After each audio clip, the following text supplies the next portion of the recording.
ಸಮಸ್ಯೆ ಪರಿಹಾರ ವೇಷ ಹಾಕೋದಲಿಕ್ಕೆ ಸಾಧ್ಯನಾ?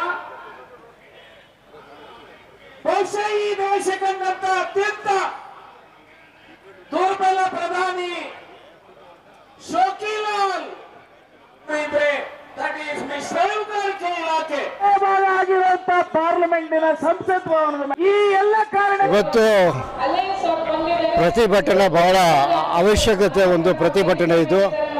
ಯಾಕಂದರೆ ಇವತ್ತಿನ ಒಂದು ಪ್ರಜಾಪ್ರಭುತ್ವವನ್ನು ಕಗ್ಗೊಲೆ ಮಾಡಿ ಇವತ್ತು ಅವರು ಒಂದು ಆಡಳಿತ ನಡೆಸ್ತಾ ಇದ್ದಾರೆ ಕೇಂದ್ರದವರು. ಇವತ್ತು ಏನು BJP ಸರ್ಕಾರ ಏನು ಮಾಡ್ತಾಯಿದ್ದಾರೆ ಎಲ್ಲರೂ ಕೂಡ ಗೊತ್ತಿದೆ.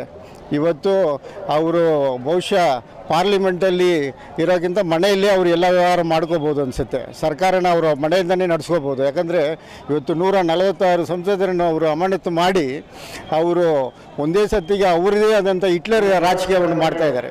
ಹಿಟ್ಲರ್ ಒಂದು ಥರ ಅವ್ರು ಮಾಡ್ತಾ ಇರೋದ್ರಿಂದ ಅವರು ಪಾರ್ಲಿಮೆಂಟ್ಗೆ ಬರೋದ್ರಿಂದ ಅವ್ರು ಏನಿದ್ರು ಪ್ರೈಮ್ ಮಿನಿಸ್ಟ್ರು ಅವ್ರ ಸದಸ್ಯರುಗಳನ್ನ ಅವ್ರ ಮನೆಯಲ್ಲೇ ಇಟ್ಕೊಂಡು ಅವರು ಸರ್ಕಾರನ ನಡೆಸ್ಬೋದು ಅನಿಸುತ್ತೆ ಕೇಂದ್ರ ಸರ್ಕಾರನ.